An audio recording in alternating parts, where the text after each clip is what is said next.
ہم نے رب کے حکموں کو توڑا، ہم نے پرواہ ہی نہیں کی۔ ہم سمجھے دنیا میں آئے ہیں تو ہماری دنیا ہے، آوارہ ہوں، خواہشات نفس کے مطابق زندگی گزاریں، آنکھیں بے حیائی میں لگی رہیں، سوچیں آوارگی میں لگی رہیں، کان نغمے سنتے رہے، زبان جھوٹ بکتی رہی، ظلم و جبر کا بازار گرم رکھا، عصمت عزت پامال کرتا رہا، لوگوں کا مال لوٹتا رہا، حق غصب کرتا رہا، کلیجی اور دل چیرتا رہا، لوگوں کو زخمی کرتا رہا، لوگوں کے جذبات سے کھیلتا رہا، پرواہ نہیں کی کہ یہ دنیا ہے، امتحان گاہ ہے، چند دنوں کے لیے آئے ہیں، اللہ کے حضور پیش ہونا ہے، عملوں کا حساب ہونا ہے۔ اب جب وہ دیکھیں گے کہ ہمارے ساتھ کیا ہونے والا ہے تو ان کے چہرے پہلے بگڑ جائیں گے۔ کیوں؟ وہ گمان کریں گے کہ ان کی ریڑھ کی ہڈی توڑ دی جائے گی، ایسے عذاب آئیں گے جس طرح کسی کی ریڑھ کی ہڈی ٹوٹ جائے تو اس کا چہرہ شگفتہ گلاب تو نہیں ہوتا، اس کا چہرہ جو ہے وہ تو کس قدر مرجھایا ہوا ہوتا ہے۔ تو اللہ ارشاد فرماتا ہے اس طرح ان کے چہرے ہوں گے۔ ابھی عذاب آیا نہیں ہے لیکن چہرے پہلے اترے ہوئے ہوں گے، اور جب عذاب کی بھٹی میں ڈالے جائیں گے، اللہ اکبر، اور وہ سخت عذاب، حضور نے جبریل امین سے پوچھا مجھے جہنم کے عذابوں کا ذکر سناؤ۔ عرض کی حضور سب سے ہلکے عذاب کی کہانی سناتا ہوں، اور وہ یہ کہ جہنمی کے پاؤں میں آگ کا جوتا رکھا جائے گا، باقی پورا بدن اس کا سلامت ہوگا۔ یہ سب سے ہلکے عذاب کی کیفیت ہے۔ اب پاؤں میں آگ کا جوتا ہوگا، حدت، گرمی، شدت اتنی ہوگی کہ دماغ پگھل کے ناک اور کانوں کے راستے سے باہر آ جائے گا۔ پاؤں میں رکھے ہوئے جوتے کی گرمی دماغ کو ایسے چڑھے گی کہ وہ پگھل جائے گا اور ناک اور کانوں کے راستے سے باہر آ جائے گا۔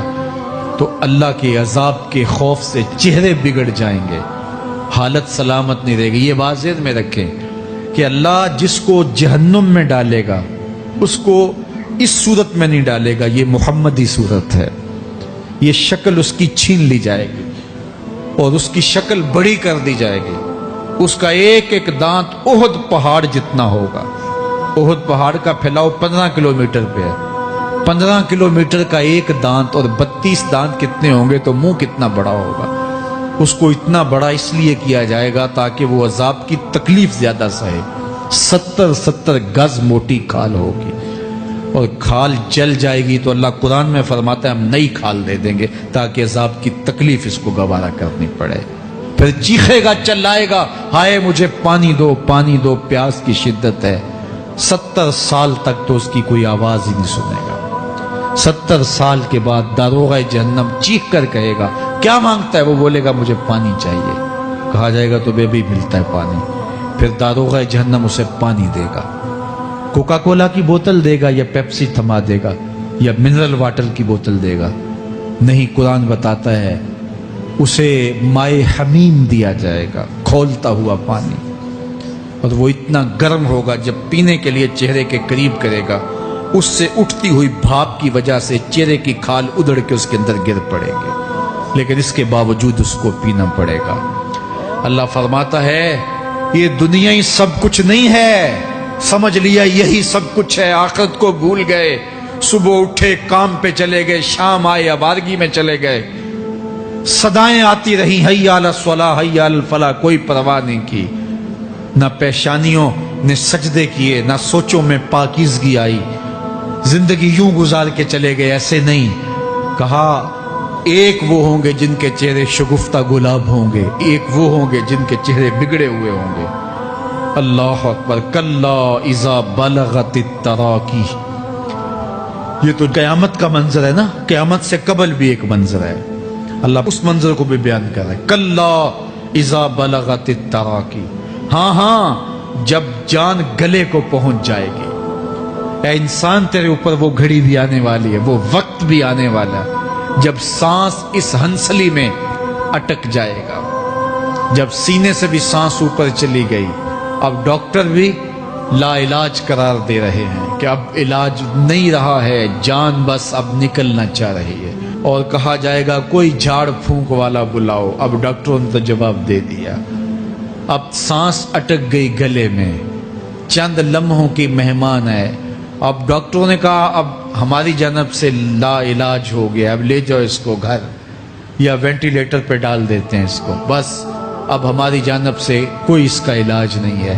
اب گھر والے روتے ہیں, کہتے ہیں کوئی جھاڑ پھونک والا لاؤ, کوئی دم والا لاؤ, شاید وہ کوئی دم کرے تو اس کی جان میں جان آ جائے. ڈاکٹروں نے تو لا علاج قرار دے دیا.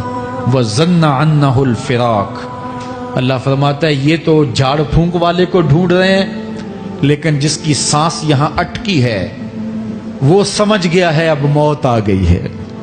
اس کو یقین ہو گیا ہے کہ اب موت کے لمحے آ گئے ہیں, اب میں بچ نہیں پاؤں گا. اب آنکھیں تاڑے لگی ہوئی ہیں. وَالْتَفَّتِ السَّاقُ بِالسَّاقِ. پنڈلی پہ پنڈلی چڑھ رہی ہے.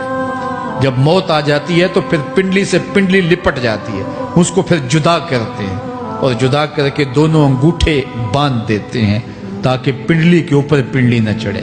اللہ وہ منظر بیان کرتا ہے, صاحب یہ وقت آنے والا ہے جب دونوں انگوٹھے باندھ دیے جائیں گے, جب ناک میں روئی ٹھونس دی جائے گی, جب چٹے لباس میں کفن دیا جائے گا, جب غسال کے سامنے بے بس پڑے ہوں گے, وہ چاہے یہ بازو اٹھائے چاہے یہ بازو اٹھائے, گرم پانی ڈالے یا سرد پانی ڈالے, جب بس پڑے ہوئے ہوں گے جو ہے وہ غسل دینے والوں کے, اور ناک میں روئی ہوگی اور دونوں انگوٹھے آپس میں بندھے ہوں گے. یہ محل, یہ ماڑی, یہ کوٹھیاں, یہ بنگلے جس کو سویر شام لگ کے حلال حرام کی تمیز کیے بغیر بنایا تھا, غوث اعظم رضی اللہ تعالیٰ عنہ بولے مکان بنا رہا ہے, بسیں گے اور حساب تو جا کے دے گا. اور یہ تو ایک رات بھی تجھے اس گھر کے اندر نہیں رکھیں گے کہ چلو ایک رات مہمان رکھ لیں. کہتے ہیں نہیں نہیں, مہمانوں نے بھی جانا ہے تو جلدی کرو, اس کو سپرد کراؤ. وہ تو تیرا لباس بھی پھاڑ کے اتاریں گے, خود غسل دینے کے لیے تیار بھی نہیں ہے. تجھ سے خوف آنے لگا ہے. جاندی واری ڈرونا بنے ہوتے, ہاتھ نہ لاندے ڈر دے, جنہ لئی تو پاپ کمائے اج کتھے نہیں تیرے کر دے. آج تو وہ تیرے ساتھ تجھے غسل دینے کے لیے آمادہ نہیں ہے. وَالْتَفَّتِ السَّاقُ بِالسَّاقِ. جب پنڈلی پہ پنڈلی چڑھنے لگ جائے گی, إِلَىٰ رَبِّكَ يَوْمَئِذٍ الْمَسَاقُ. اس دن تیرے رب کی طرف ہی لوٹ کے جانا ہے. فَلَا صَدَّقَ وَلَا صَلَّىٰ. اس نے نہ تو سچ مانا اور نہ نماز پڑھی. وَلَٰكِنْ كَذَّبَ وَتَوَلَّىٰ. ہاں جھٹلایا اور منہ پھیر کے چل پڑا. ثُمَّ ذَهَبَ إِلَىٰ أَهْلِهِ يَتَمَطَّىٰ. پھر اپنے گھر کو اکڑتا ہوا چلا. اولا لک فاولا ثم اولا لک فاولا. تیری خرابی آ پہنچی, ہاں تیری خرابی آ پہنچی. اَيَحْسَبُ الْإِنسَانُ أَن يُتْرَكَ سُدًى. انسان دنیا میں یہ گمان کرتا ہے اس کو سدا چھوڑ دیا جائے گا. سدا عربی میں ایسے اونٹ کو کہتے ہیں جس کی مہار کسی کے ہاتھ میں نہ ہو. شترے بے مہار, جہاں مرضی جس گھاٹ سے چاہے پانی پیے, جہاں سے مرضی چارہ لے, تو شترے بے مہار کو کہتے ہیں سدا. تو یہ انسان بھی گمان کرتا ہے کہ میں بھی سدا ہوں, مجھے کوئی کیوں پوچھے, میرے جذبات پہ کوئی کیوں قدغن لگائے, مجھے کیوں روکے کوئی. بالخصوص جوانی کے ایام کے اندر جوان کو بڑا ہوتا ہے کہ کوئی مجھے کیوں, وہ تو ماں باپ کے کہنے میں بھی نہیں آنا چاہتا. وہ کہتا ہے کیوں مجھے روکتے ہیں, میری جوانی ہے, میرے جذبات ہیں, مجھے آزادی سے جینے دو, کیوں میرے راستے میں رکاوٹ بنتے ہو, میں سدا ہوں. اللہ فرماتا ہے نہیں, ایک اونٹ تو سدا ہو سکتا ہے, جس کو میں نے اشرف المخلوقات بنایا ہے اس کو تو سدا نہیں چھوڑوں گا, اس کو تو پابند بناؤں گا حکام کا. اب وہ کہتا ہے کہ نہیں نہیں, یہ کیسے دوبارہ اٹھائے جائیں گے. اب دوبارہ وہی بات پھر آ گئی. الم یک نطفۃ من منی یمنا. اللہ فرماتا ہے ایک بوند تھی نا, پانی کا ایک قطرہ تھا جو رحم مادر میں رکھا گیا. ثم کان علقہ, پھر وہ پانی کا قطرہ لوتھڑا بنا. فخلق فسویٰ, پھر اللہ نے اسے پیدا فرمایا اور پھر ٹھیک ہموار کیا. فجعل منہ الزوجین الذکر والانثیٰ, پھر اس سے وہ جوڑ بنائے, کوئی مرد بنایا کوئی عورت بنائی. کہا اب غور کر, اب تیری آنکھیں دیکھتی ہیں, بجلیاں چمکتی ہیں, تیری زبان کا طوطی بولتا ہے, لوگ اشش کرتے ہیں تیری گفتگو پہ, تیری گفتار پہ صدقے جاتے ہیں, تیرے لہجے کے جمال کو دیکھتے ہیں, تیرے سینے کا زور, تیرے پنجوں کی طاقت, تیری دماغ کی تیزیاں اور تیری سوچوں کے اجالے, تیری زوردار ٹانگیں, تیرے کڑیل بازو اور تیری چوڑی چھاتی, اور تیرے گلاب کی پتیوں جیسے ہونٹ، اے انسان یہ سب کچھ کہاں تراشا گیا؟ ماں کے رحم میں، اس تاریکی میں جو 3 پردوں میں تھی۔ تیرا سر تیرے گھٹنوں میں تھا، اور تیرے رب نے وہاں تیرے اندر نسوانیت یا رجولیت کی صلاحیتیں پیدا کی، تیری آنکھوں میں چمک پیدا کی، تیرے کانوں میں نغمے بکھیرے، تیری زبان کے پٹھوں پہ قوت ذائقہ رکھی، تجھے بولنے کی صلاحیت دی، تیرے پنجوں میں زور رکھا۔ آج تو مفتی شہر ہے، آج تو علامۃ الدہر ہے، آج تو قاضی القضات ہے، آج تو منسٹر ہے، آج تو وزیر اعظم ہے، آج تو پہلوان ہے، آج تو شہزادہ ہے، آج تو بادشاہ ہے، آج تو زوراور ہے۔ آج تیری طاقت کے کیا کہنے؟ آج شیروں کو تو نچا لیتا ہے، ہاتھیوں کو تو بٹھا لیتا ہے، آج تو بڑا زوراور گھڑ سوار ہے۔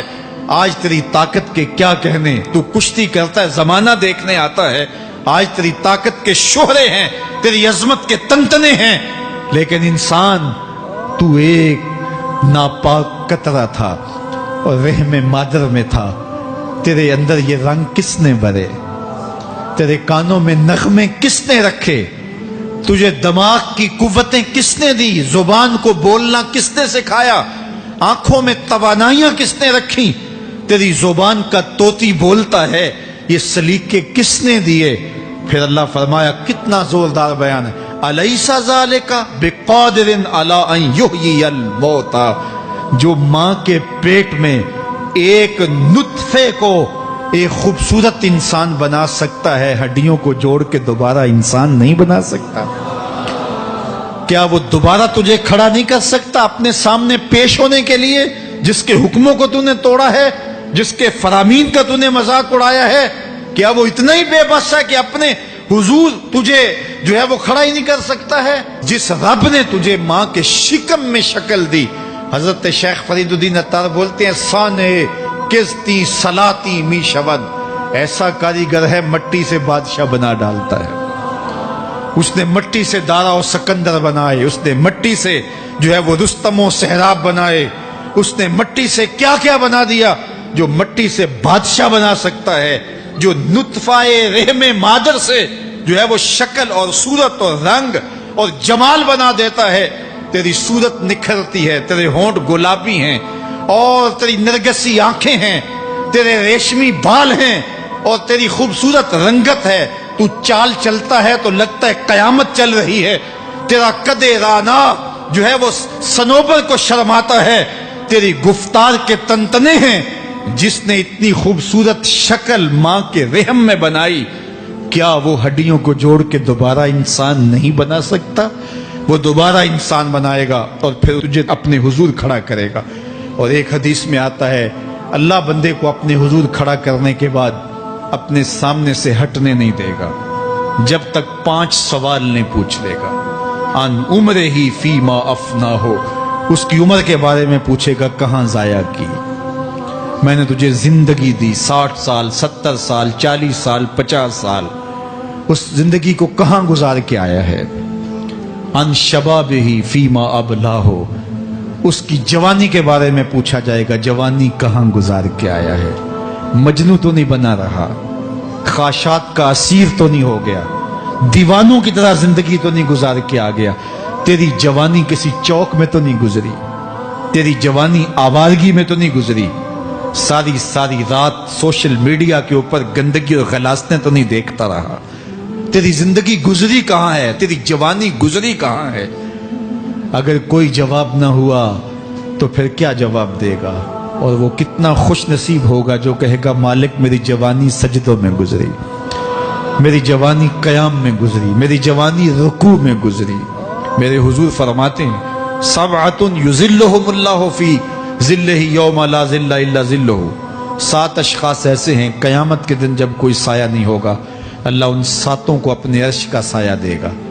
ان میں سے دوسرا شخص میرے حضور نے بیان فرمایا، وشاب نشأ فی عبادت اللہ، وہ جوان جس کی جوانی اللہ کی عبادت میں گزری۔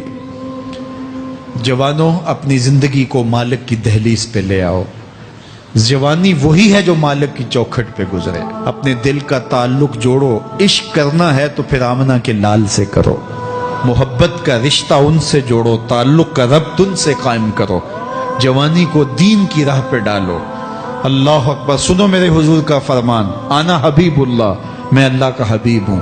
پھر فرمایا الشاب التائب حبیب اللہ، جو جوان جوانی میں توبہ کرے وہ بھی اللہ کا حبیب ہے۔ آؤ اللہ کے حبیب بن جاؤ، اللہ کے حبیب بن جاؤ، اللہ کے حبیب بن جاؤ، اللہ کے محبوب بن جاؤ۔